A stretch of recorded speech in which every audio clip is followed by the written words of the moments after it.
Hello guys, welcome back. ഞങ്ങൾ ഇന്ന് ടൗണിലേക്ക് പോവാണ് കുറച്ച് സാധനങ്ങൾ മേടിക്കാൻ വേണ്ടിയിട്ട്. വെറും ടൗണിലേക്കല്ല, കോഴിക്കോട് നഗരത്തിലേക്ക്. എന്താ വെച്ചാൽ മാമി വീട് മാറാണ്. മാമി വെച്ചാൽ എൻ്റെ ഉമ്മാൻ്റെ അനിയത്തി. അപ്പോൾ ഈ കാസ്കോ എന്ന് പറഞ്ഞില്ലേ, ഇവിടേക്കാണ് ഞങ്ങൾ പോകുന്നത്. അതൊരു വലിയ ലോകം തന്നെ ആയിരുന്നു മക്കളെ. കാണുന്ന പോലൊന്നും അല്ലുള്ളത്, അതിൻ്റെ ഇരട്ടി ഇരട്ടി ഇരട്ടിയുണ്ട്. കൂറ കപ്പലിൽ പോയാരി എന്നൊക്കെ പറയൂലേ, അതുപോലത്തെ ഒരവസ്ഥയായിരുന്നു. ഏതെടുക്കണം എന്തെടുക്കണം ഒന്നും മനസ്സിലാവാത്തൊരവസ്ഥ. വൈറ്റ് പ്ലേറ്റ് കാണുമ്പോൾ തോന്നും അതെടുക്കട്ടെ എന്ന്. അപ്പോൾ അതിനേക്കാളും ഭംഗിയുള്ള ബ്ലാക്ക് പ്ലേറ്റ് കാണും. ബ്ലാക്ക് കാണുമ്പോൾ വിചാരിക്കും ബ്ലൂ എടുക്കട്ടെ എന്ന്. അങ്ങനെ ഒരൊന്നൊരവസ്ഥയിലൂടെയായിരുന്നു ഞങ്ങളെല്ലാവരും കടന്നു പോയത്. ലാസ്റ്റ് ഞങ്ങളുടെ ആപ്പ വന്ന് ഏറ്റവും ബെസ്റ്റ് ക്വാളിറ്റി ഉള്ളതാണ് ക്വാളിറ്റി ചെക്കിങ് കഴിഞ്ഞിട്ട് മൂപ്പരങ്ങ് ഓരോന്നും അങ്ങ് സെലക്ട് ചെയ്തു. അവസാനം മൂപ്പർക്ക് ഇഷ്ടമായതോ ബ്ലാക്ക് മേൽ പുള്ളിയുള്ളതും പൊട്ടുന്ന പ്ലേറ്റും. ഞങ്ങൾ പ്ലാസ്റ്റിക് നോക്കി, മൂപ്പര് പൊട്ടുന്നതെടുത്ത്. അവിടെ ഇല്ലാത്ത സാധനങ്ങളില്ലായിരുന്നു. പ്ലേറ്റും ഗ്ലാസും എന്താ പറയേണ്ടതെന്ന് തന്നെ എനിക്കറിയില്ല. മക്കൾക്കുള്ള സെക്ഷൻ വേറെ, അഡൽട്ടിനുള്ള സെക്ഷൻ വേറെ, എല്ലാവർക്കുള്ള സാധനങ്ങളുണ്ടായിരുന്നു. അവിടത്തേക്കുള്ള റൂട്ട് ഞാൻ കറക്റ്റ് പറഞ്ഞുതരാം. പാളയം, മാങ്കാവ്, ചാലപ്പുഴം വഴി മൂരിയാട്. പഴയ ദേശാഭിമാനി റോഡ് എന്നൊക്കെ പറഞ്ഞാൽ മനസ്സിലാവും. ഈ ഓട്ടോ ഡ്രൈവേഴ്സിന് അതൊക്കെ മനസ്സിലാവും. അങ്ങനെ ഞങ്ങളൊരു ഓട്ടോ കയറിയാട്ടെ ഇങ്ങോട്ട് എത്തിയത്. സ്റ്റീലിൻ്റെത് ഒരു വേറെ തന്നെ ലോകം. ഇത് റീറ്റെയിലായിട്ട് കൊടുക്കുന്നതല്ല, ഹോൾസെയിലായിട്ട് കൊടുക്കുന്ന.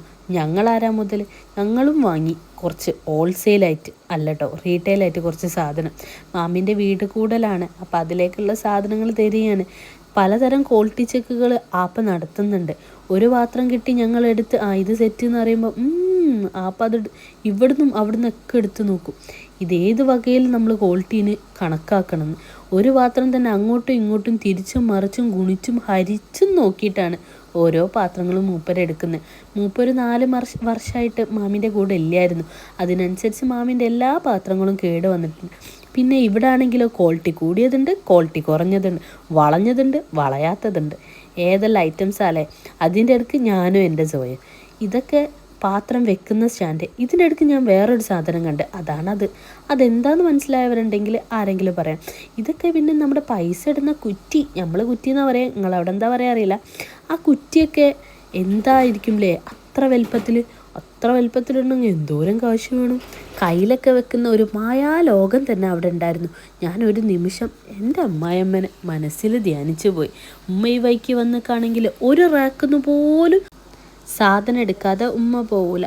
ഒറ്റ റാക്ക് പോലും ഉമ്മ മിസ് ചെയ്യൂല. ഒരു കയ്യിൽ കാണാനെങ്കിൽ അതിൻ്റെ മൂത്തത് ഇളയത് ചെറുത് വലുതെന്നും പറഞ്ഞിട്ട് അത്രയുണ്ട്. ഇതൊക്കെ കണ്ടു നിങ്ങൾ പൈസ ഇടുന്നതാണെന്ന് ഞാൻ ആദ്യം വിചാരിച്ചത്. പിന്നെ എൻ്റെ കസിനാ പറഞ്ഞു, അത് പണ്ട് ഓയിലും വെളിച്ചെണ്ണയൊക്കെ കടകളിൽ അത്രയും വലുതിലാണ് ഒഴിച്ച് വെച്ചിരുന്നത്. ഇതേയിലേ പോയാൽ എവിടെ എത്തുന്നുള്ളതൊന്നും ഞങ്ങൾക്കറിയില്ല. ഞങ്ങളിങ്ങനെ പോയി നോക്കുന്നുണ്ട്. അതിനിടയ്ക്ക് അവളൊരു കത്തിയൊക്കെ എടുത്ത് ഭീഷണിയൊക്കെ കാണിക്കുന്നുണ്ട്. ഞാനുണ്ടോ വയങ്ങുന്നു. അവളൊരു കത്തി. പിന്നുണ്ട് മുകളിലേക്ക് കയറിയപ്പം കൂട് ഐറ്റംസ്. കിളിക്കൂടുണ്ട്, പ്രാവും കൂടുണ്ട്. നാക്കുളുക്കുന്നു. പ്രാവിൻ്റെ കൂട്, ലവ് ബേർഡ്സിൻ്റെ കൂട്, അങ്ങനെ ഒരുവിധം എല്ലാ മൃഗങ്ങളുടെയും കൂടുണ്ട്. ഇറ്റ് മീൻസ് പറവകൾക്ക്, ബേർഡ്സിനൊക്കെ പറ്റിയ കൂടുകളുണ്ട്. പിന്നെ ഇതിന് ഞങ്ങളുടെ നാട്ടിൽ പറയും തൂക്ക്. ചില നാട്ടിലൊക്കെ പാനി എന്നൊക്കെ പറയുന്നത് കേട്ടിട്ടുണ്ട്. നിങ്ങളുടെ നാട്ടിൽ എന്താ പറയുന്നതെന്ന് കമൻറ്റ് ചെയ്യണേ. പിന്നെ പ്ലാസ്റ്റിക് ഐറ്റംസ് ആയിരുന്നു ഞങ്ങൾ ഈ പോയത് മൊത്തം. അതായത് ഫ്ലോറിൽ സെക്കൻഡ് ഫ്ലോർ ആയിട്ട് വരുന്നത് പ്ലാസ്റ്റിക് ഐറ്റംസ്, ബക്കറ്റ്, അത് ഇതെന്നും പറഞ്ഞിട്ട് വരുന്ന കുറേ സാധനങ്ങളില്ലേ. അങ്ങനെ അതിൻ്റെ ഇടയ്ക്ക് ഞങ്ങൾ ജോയൊക്കെ ഒരു കുപ്പി നോക്കി. കുപ്പി ഞങ്ങളോട് ചെറുതായിട്ടൊന്ന് പൊട്ടിപ്പോയി.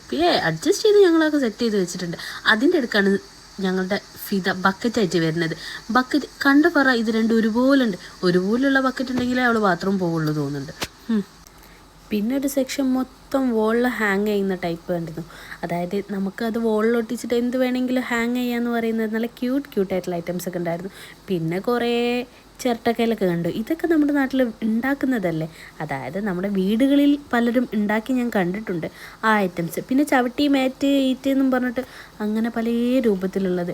ഇതൊക്കെ നമ്മൾ വഴിക്ക് വീകാതിരിക്കാനൊന്ന്, വീണാൽ വേഗം ആശുപത്രിയിലെത്താനൊന്ന്, വേഗം ആശുപത്രിയിലെത്താതിരിക്കാനൊന്നെന്നും പറഞ്ഞിട്ട് പലതരം മാറ്റുകൾ. ഇതിനൊക്കെ ക്വാളിറ്റി ചെക്കിംഗ് ആണെന്ന് എനിക്ക് മനസ്സിലാവുന്നത്. ഇതിൻ്റെ അടിയിൽ ഡബ്ബർ ഉണ്ടോ ഫിദ? ഡബ്ബർ ഉണ്ടെങ്കിൽ നമ്മൾ വെക്കൂല, ഡബ്ബർ ഉണ്ടെങ്കിൽ നമ്മൾ വെക്കും. ഇങ്ങനെയൊക്കെ ഒരു മാറ്റ് വാങ്ങണമെങ്കിൽ വരെ ഇത്ര കൺഫ്യൂഷൻസ് ഉണ്ടെന്നൊക്കെ ഇപ്പോഴാണ് മനസ്സിലാവുന്നത്. ഇനി ചെടിപ്രേമികൾക്ക് ആശ്വാസമായിട്ട് ഏതെല്ലാം തരം ചട്ടികളാണ് ചെടി നടും ചെയ്യുക, മുറ്റം ഭംഗിയാക്കും ചെയ്യുക, അങ്ങനെ പലതരത്തിലുള്ള പ്ലാസ്റ്റിക്കിൻ്റെ ചട്ടികളുണ്ടായിരുന്നു. പിന്നെ പ്ലാസ്റ്റിക്കിൻ്റെ എന്തെല്ലോ പേരറിയാത്ത ഐറ്റംസ്. അതിനിടയ്ക്ക് ഞങ്ങളിങ്ങനെ തലയിൽ ഇങ്ങനെ ആക്കുന്ന സാധനം കണ്ടോ, അതിലാക്കി കുറച്ച് സോയൻ്റെ എക്സ്പ്രഷൻസ് ഒക്കെ ഉണ്ട്. സോയൊക്കെ സംഭവം നല്ല ഇഷ്ടമായിട്ടുണ്ട്. നമുക്കൊന്നും ട്രൈ ചെയ്യാൻ പറ്റില്ല, കാരണം ഞങ്ങളൊക്കെ മുടി കെട്ടിയിട്ടായിരുന്നല്ലോ. സോയൊക്കെ എന്തായാലും സാധനം ഇഷ്ടമായി. പിന്നെ അതിന് ശേഷം ഞങ്ങൾ മരത്തിൻ്റെ ഒരുപാട് ഐറ്റംസ് കണ്ടു. അതായത് ഈ മരത്തിൻ്റെ കയ്യിൽ അങ്ങനെ ഇങ്ങനെ അതിൻ്റെ അടുക്കാണ് കേട്ടോ അത് കണ്ടത്. അത് പപ്പടക്കോയിലാണ് അത്രേ. ഈ പപ്പടക്കോയിലൊക്കെ വരുന്ന രൂപ. പിന്നെ അവിടെ ഒരു ബോർഡുണ്ട്, ദയവായി ഇതാരും തൊടരുത്, പറിക്കരുത്, നുള്ളരുത് എന്നൊക്കെ പറഞ്ഞിട്ട്. നമ്മളെന്തായാലും അതിനെ പറിക്കാനും നുള്ളാനും ഒന്നും പോയിട്ടില്ല. ജസ്റ്റ് ഞങ്ങൾക്ക് വേണ്ട സാധനങ്ങൾ മാത്രം എടുത്ത് ഞങ്ങളിങ്ങ് ഇറങ്ങി. ചില സാഹചര്യങ്ങളിൽ സോയൻ്റെ കണ്ണ് കുത്തേണ്ടതായിട്ടുണ്ട്, കാരണം അത്രയും ടോയ്സ് അവിടെ ഉണ്ടായിരുന്നു. ഇത് പിന്നെ ഞങ്ങൾ നോക്കിയതായിരുന്നു കേട്ടോ. നല്ല തിളക്കമുള്ള ടൈപ്പ് ഗ്ലാസ്, നല്ല ഷൈനിങ് ഉണ്ടല്ലേ, കാണാൻ നല്ല ഭംഗിയുണ്ടായിരുന്നു കേട്ടോ. പിന്നെ ഞങ്ങൾ വരുന്ന വഴിക്ക് കുറച്ച് ജ്യൂസും കടികളൊക്കെ വാങ്ങി കഴിച്ചിട്ടുണ്ടായിരുന്നു. ഞാൻ ബർഗറും മോമോസും ഒക്കെ ഞങ്ങൾ ട്രൈ ചെയ്തു. ബർഗറിൻ്റെ മാത്രമേ ഇതിൻ്റെ മാത്രമേ പിക്ക് എടുക്കാൻ പറ്റിയിട്ടുള്ളൂ. കഴിക്കുന്ന തിരക്കിൽ അതൊക്കെ എടുക്കാൻ മറന്നു. അപ്പം നമ്മുടെ വീഡിയോ ഇവിടെ കഴിഞ്ഞു. അപ്പോൾ ഓക്കെ, ബൈ.